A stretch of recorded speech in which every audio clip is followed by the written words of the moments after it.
سلام بنات، كي عاملين؟ لاباس بخير؟ كنتمنى يلقاكم هذا الفيديو نتوما كاملين بخير وعلى خير وفي احسن الاحوال وبصحه جيده يا رب العالمين. كل شيء كيتشكى من فلوس المصروف، الفلوس كيطيروا ما فيهم بركه، الخلصه كطير من السيمانه الاولى، ما كتعرفش تتحكم في المصروف، كل شيء غالي. سنين وانا خدامه ما عملت والو. اذا كنت اختي حتى نتينا كتعاني من هذه المشاكل، هذا الفيديو لك. واللي في الحقيقه حتى انا كنت بحالكم. دابا الحمد لله من بعد ما بقيت كنظم مصروفي وبعات على العشوائيه في المصروف وبعات على لاكارت، الحمد لله بقيت كنعرف كل سنتيم فين كيمشي. اذا كنتي مهتمه وبغيتي تغير حياتك بقى مع الفيديو حتى الاخر. غادي نشارك معكم التقسيم ديالي ديال شهر ماي، شحال وفرت من شهر ابريل، وفي نفس الوقت غادي نشارك معكم جدول الاكل 10 ايام الثانيه. كنشكر المتتبعات اللي عجبهم جدول الاكل اللي ديال 10 ايام الاولى اللي سبق لي وشاركت معكم التقسيم ديال 300 الاورو. واليوم ان شاء الله غادي نشارك معكم 10 ايام الثانيه. ونبداو الفيديو ديالنا بالصلاه والسلام على اشرف المرسلين. اللهم صل وسلم وبارك على سيدنا محمد وعلى اله واصحابه اجمعين. ملي كنقولوا التقسيم كنقولوا الاظرفه. ضروري ملي نجيو نقسموا الميزانيه ديالنا يكون عندنا اظرفه، سواء كانوا اظرفه اللي عاديين او لا منظم اللي كيكونوا فيه اظرفه وكتكون فيه واحد الاجنده اللي كنسجلوا فيها اي حاجه. ضروري من الاظرفه كيف ما كانوا الاظرفه، المهم نوزعوا الميزانيه ديالنا وتكون منظمه. هنا كيف ما كتلاحظوا معايا اول حاجه غادي نبدا بها وهي غادي نشارك معكم شحال وفرت من شهر ابريل، يعني من الشهر اللي داز شحال وفرت. كاينه شي اظرفه اللي وفرت منهم يعني بقى لي الخير، وكاين شي اظرفه اللي مشاو كاملين. بحال مثلا هنايا اللحوم ولا الاسماك، يعني بقات لي 77 الاورو. هزيت 50 20 5 وجوج الاورو، يعني بقات لي 77 الاورو. حيت كنت سبق لي وشاركت معكم تقديه ديال الشهر ديال ابريل. راني عملت واحد التقديه اللي قليله حيت كان باقي لي الخير والبركه من الشهر اللي قبل. على هذا كنقول لكم خصكم تعرفوا تحكموا في الميزانيه ديالكم وتعرفوا الدار ديالكم شنو فيها شنو ناقصكم شنو خصكم، وتعرفوا كيفاش تعاملون مع الميزانيه ديالكم. يعني ماشي انا خصصت 150 الاورو ديال اللحوم والاسماك خاصني كل شهر تمشي لي ديك 150. كاين شهر اللي كتمشي قال الاغلبيه كتمشي لي قل، عمرها ما كتمشي لي 150 كامله ديال اللحوم والاسماك. بالنسبه للخضر والفواكه، الظرف الاول بقات لي منه 3 الاورو، الظرف الثاني بقات لي 5 الاورو، الظرف الثالث كيف كنشير لكم بقات لي 15 ديال الاورو.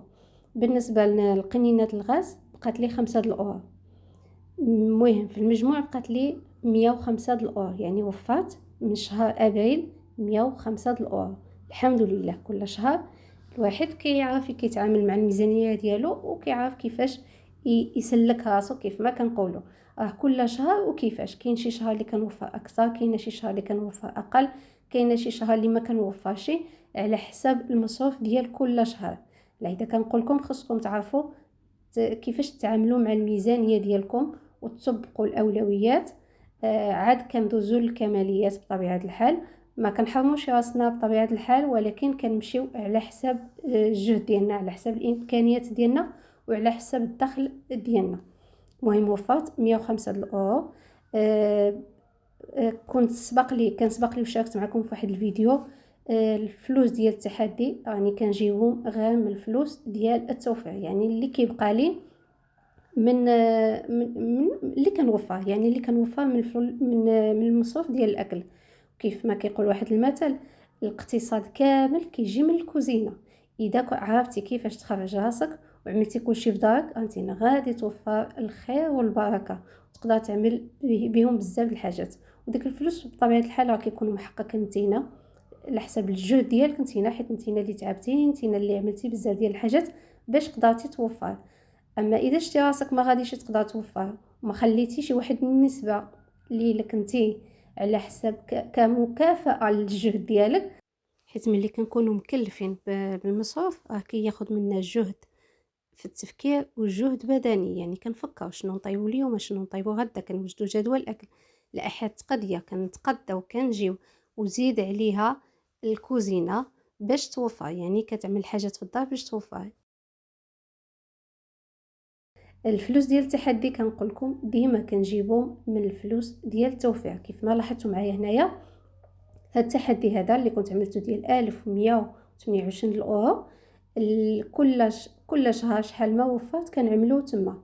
بحال دابا هنايا ديك الخانة ديال مشيت للخانة ديال 46 الأورو والخانة ديال 44 الأورو، يعني المجموع 90 الأورو. حملت 90 الأورو وطاتشيت على 46 وطاتشيت على 44. هنا بقات لي ديك 15 الأورو، غادي نقلب عاوتاني فين غادي نعملها. هنايا لقيت هاد الخانة هادي ديال 11 الأورو، كان سبق لي وعملت فيها أورو يعني ناقص أورو. دابا غادي نعمل 10 الأورو وغادي نطاتشي عليها كاملة. ملي كيكون عندي واحد النصيب، مثلا عندي 10 أورو وانا خصني نعمل في الخانة ديال 20 الأورو، كنعمل غير نصف علامة، كنعمل نصف علامة وكنعمل ديك 10 الأورو. ومن بعد ملي كنكمل 10 الأورو الثانية عاد كنعمل العلامة كاملة، يعني عاد كنعمل كوس كاملة. هنا 5 الأورو عاوتاني لقيتوني كنقلب فين غادي نعملها. لقيت الخانة ديال 35 الأورو على ما أظن، غادي نعمل 5 الأورو وغادي نعمل نصف علامة. ها هي 35 الأورو، غادي نعمل نصف علامة، غادي ندخل ديك 5 أورو. ومن بعد ملي تكون عندي 30 الأورو غادي نعمل 30 الأورو ونكمل عليها، يعني نكمل على 35 الأورو. هذه هي الطريقة اللي كنمشي عليها. والحمد لله يا ربي راني ما شفت التحدي قريبة عمر، يعني قريبة ما بقاليش فيها بزاف. والفلوس ديالها هاد التحدي هذا بالخصوص هذا كنعملو غير من الفلوس ديال التوفير. عندي جوج تحديات وحدين اخرين، ولكن هادو كنعملو من الفلوس ديالي، من المصروف ديالي الخاص. يعني كنعمل الفلوس ديالي انا كنعملهم في ديك التحدي، ولكن هاد الحصاله هادي كنعمل فيها ديال التوفير. يعني الجهد ديالي انا اللي كنتعب، انا اللي كنوجد كلشي في الدار. انا الخبز كنعدله يوميا، كنعدل الحاجات اللي كيعجبوا الوليدات في الدار، ما كانش فيه حتى حاجه مزنقه على هيدا باش كنوفر. والجهد ديالي كنعملو في ديك الحصاله. ملي غادي نفتحها غادي نشوف شنو غادي نعمل بها. حتى نتوما كننصحكم بالخصوص ربات البيوت تعملوها، كتنفع بزاف. ودابا غادي ندوز على بركه الله للتقسيم ديال 600 الاورو هذا الشهر هذا، اللي عملتها مختلفه على الشهر اللي داز. يعني تقريبا هو نفس التقسيم، يعني 600 ما زدت عليها والو ما نقصت عليها والو، غير شويه ديال الاختلاف ملي كنت كنوزع في الاظرفه. هنا كيف ما كتلاحظوا معايا، اللهم ارزقني الكفاف والعفاف والغنى عن الناس. شهر ابريل يعني واحد شهر، ماشي شهر ابريل، 5، يعني 1 ماي 2025. كنت سجلت الفيديو، يعني سجلته قبل، ولكن اليوم عاد كتب باش نشاركه معكم. كنشكر بزاف المتتبعات اللي كيطلبوا مني باش نقسم الميزانيه ديالهم بحكم ضيق الوقت والمشاهده كنشوفها ناقصه وما كاينش تفاعل على هذا، ما كننزلش فيديوهات بزاف. ولكن راني مسجله اي وحده طلبت مني شي حاجه، مسجله المعلومات ديالها، غير مساله وقت وصافي. يعني كل مره غادي ننزل فيديو خاص بالتقسيم ديال اي اخت طلبت مني شي حاجه. اسمحوا لي بزاف على التاخير، وان شاء الله القادم اجمل ان شاء الله يا ربي. غير شجعوني ودعموني باش نزيد نعطيكم اكثر واكثر. 600 الأورو هاد الشهر هذا قسمت على خمسة الأظرفة. الظرف الأول 280 الأورو. الشهر اللي فات بالنسبة للمتتبعات اللي الوفيات اللي عارفيني شحال كنعمل في التقضية، كنعمل فيها 260. هاد الشهر هذا عملت فيها 280. خديت 20 الأورو من الخضار وزيدتها هاد التقضية هذه. على حسب هاد التقضية هذه ملي كنتقدى من الميركادونا كنجيب خيزو، كنجيب الخس، وكنجيب بطاطس فريتاس، وكنجيب حتى الجلبانه، يعني داك كيكونوا داخلين في الخضر. على اذا نقصت 20 الاورو من الخضر والفواكه وزدتها لهنايا، هي المجموع 280 اللي قسمتها على 3: 10 ايام الاولى، 10 ايام الثانيه، و10 ايام الثالثه. ال10 ايام الاولى 90 الاورو، 10 ايام الثانيه 90 الاورو، و10 ايام الثالثه 100 الاورو.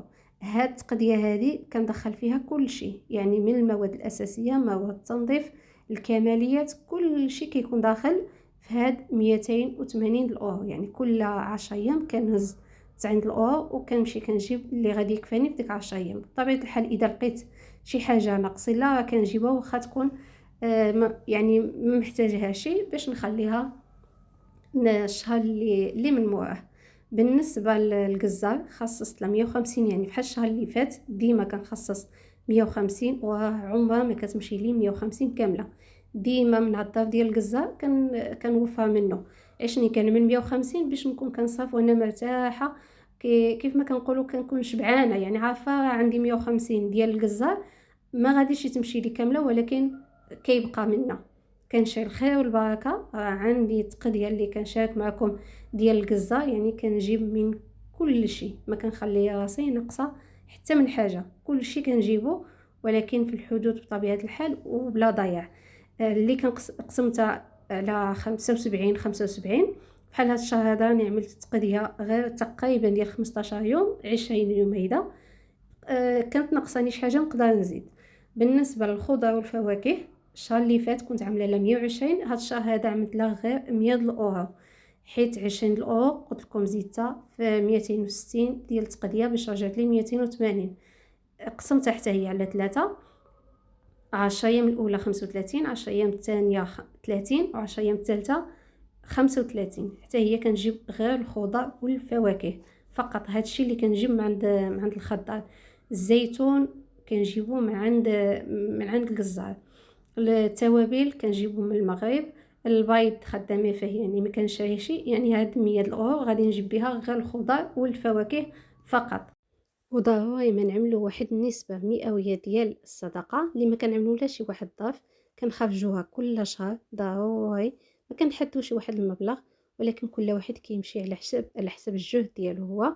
ما كنذكروهاش لحسب كتبقى ما بيننا وما بين الله سبحانه وتعالى. ضروري من الصدقة. قنينة الغاز اولا البوطة عملت لها غير 20، حيت هاد الشهر هذا غادي نشري غير وحده. الشهر اللي فات عملت 40 حيت شريت جوج. ظرف خاص عملت فيه 50 الاورو، حيت حيت ديك 20 من البوطة وزدت ظرف خاص ديال 30 هي باش جات لي 50 الاورو. هو كيف ما كتلاحظوا معايا نفس المقدار 600 الاورو 600 الاورو، ما كنزيد عليها ما كنقص عليها، غير كل شهر وكيفاش كنقسموا على حسب الاولويات. كنشارك معكم التقسيم ديالي باش تاخذوا فكره، وكل واحد يقدر ويعرف يقسم الميزانيه ديالو على حسب الاولويات ديالو والامكانيات ديالو. التقسيم راه ساهل وبسيط. التقسيم ماشي هو التقشف، التقسيم هو الابتعاد عن العشوائيه، هو واحد النظام كنمشيو عليه الشهر كامل باش كتكون حياتنا منظمه، المصروف ديالنا منظم. بالنسبه للحوم والدواجن راني كنجيب غير اللحوم والدواجن والاسماك، يعني ديك الظرف ديال 150 كنجيب منه غير اللحم والدجاج، يعني ديك الدواجن واللحوم كاملين، وكنجيب الاسماك، وكنجيب السميده ديال الحاشا والفينو والخميره الفوريه، الخميره ديال الخبز. هذا الشيء اللي كنجيب من عند الجزار اللي كتكون داخله في 150. وحتى الزيتون حتى هو كنجيبو من عند الجزار. العطريه راني كنجيبها من المغرب، يعني ما داخلاش عندي يعني في هذه 600 كامله. العطريه عمري ما كان داخله في 600 حيت كنجيبها معايا من المغرب، كتكون عندي ناقصه. زيت الزيتون حتى هي كنشريها بالعام، ما كتكونش داخله في 600 الاورو.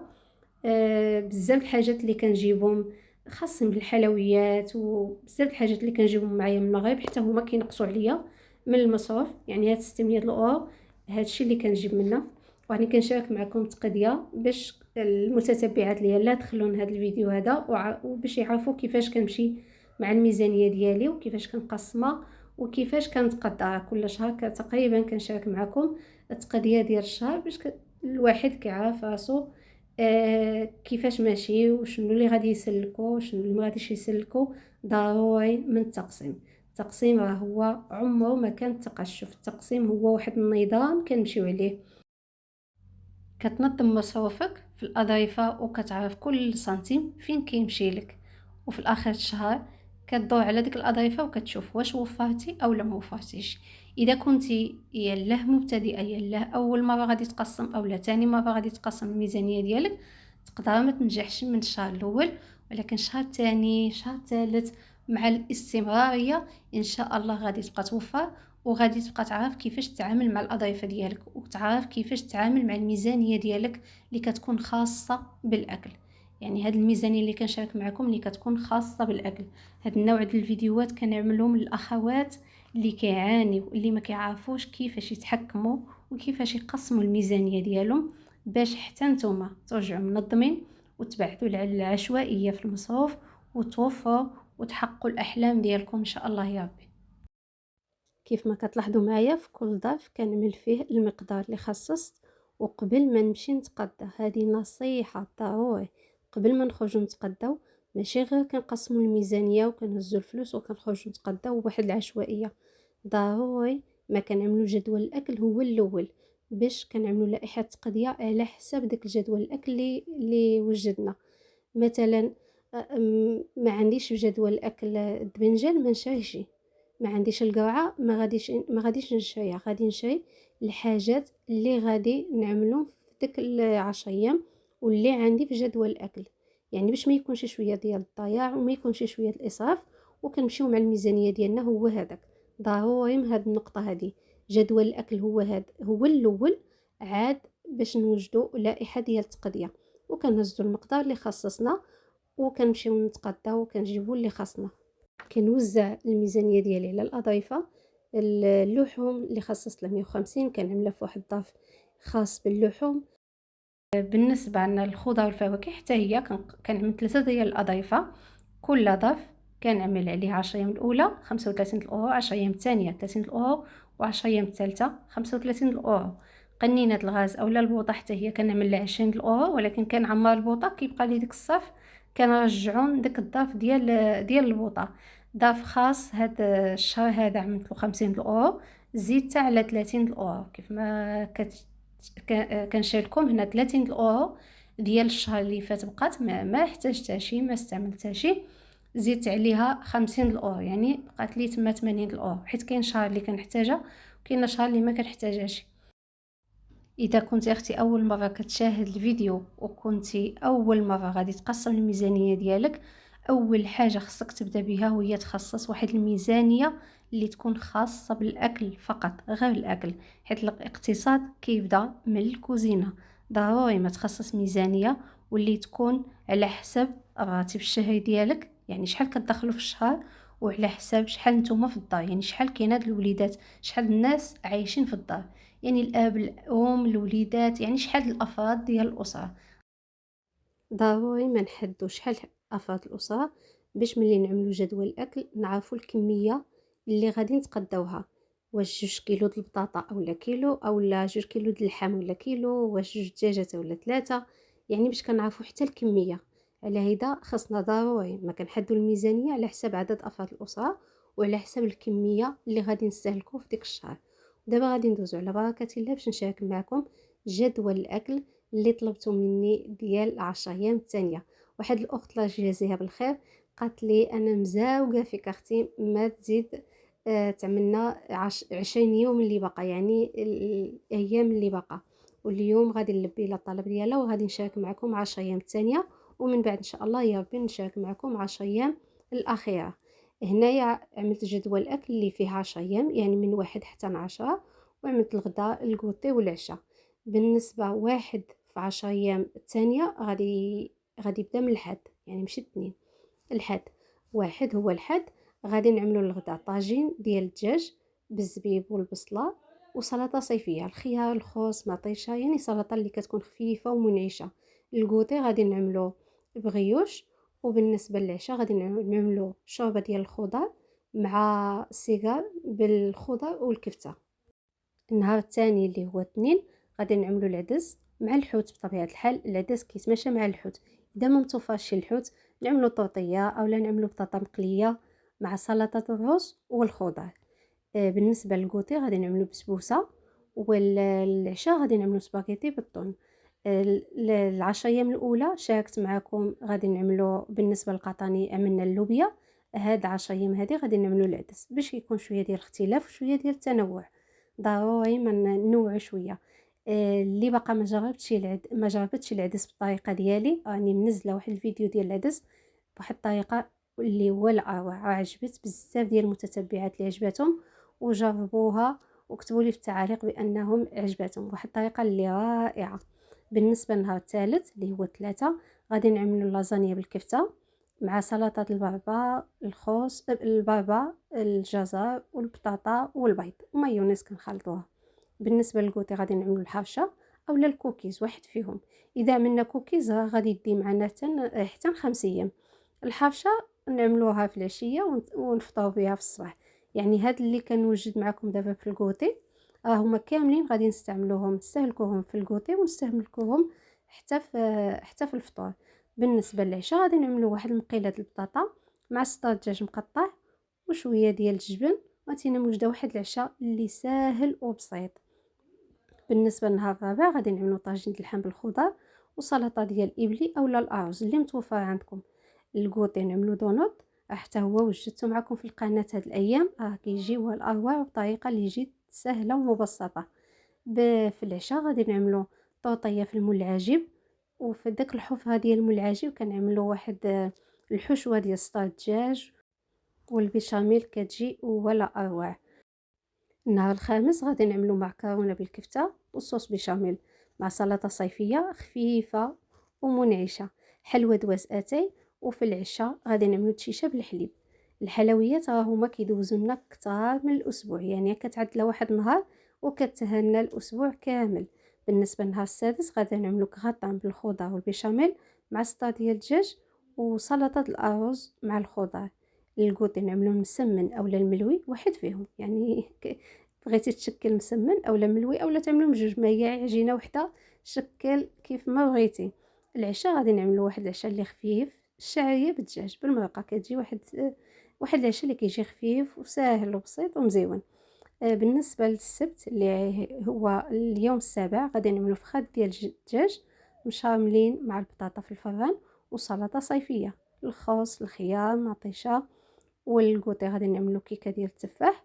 والعشاء نعملو مقيله ديال البطاطا بالدنجال والسطا ديال الدجاج والجبن من الفوق. كندخلهم الفران كتجي واحد الوجبه اللي اكثر من رائعه. تقريبا هاد الوصفات هاد الوجبات اللي كنشارك معكم في هاد جدول الاكل تقريبا عندي في القناه. كنشارك معكم غير الوصفات اللي ساهلين وبساط وفي متناول اي واحد. بالنسبه للنهار الثامن غادي نعملوا الكسكس يا اما باللحم اولا بالدجاج، الكوطي بغير. والعشاء الحريره مع بيتزا. بالنسبه للنهار التاسع غادي نعملوا الكرعين بالحمص مع سلطه صيفيه اللي خفيفه ومنعشه. مع الكوتي غادي نعملوا كاب كيك بالشوكولاته اولا كاب كيك بالبرتقال، مادلين. مهم كنوعوا في الوجبات ديال الكوتي حتى هما كنوعوا فيهم وكيبقاو لنا حتى الفطور. يعني حتى الفطور يديو معاهم الوليدات المدرسه او نفطروا بهم، كينفعوا بزاف وبزاف. الحلوى حتى هي الا عدلتي شي حلوى دواس اتاي غادي تدوز لك اكثر من اسبوع. العشاء غادي نعملوا مقيله ديال المطيشه مع البيض والطن والجبن، كتجي واحد المقيله ولا اروع. النهار العاشر والاخير غادي نعملوا الارز مبخر مع الخضر وسلطه صيفيه. هذا الارز حتى هو شاركته معكم في الوصفات اللي كنشارك معكم، كيجي ولا اروع.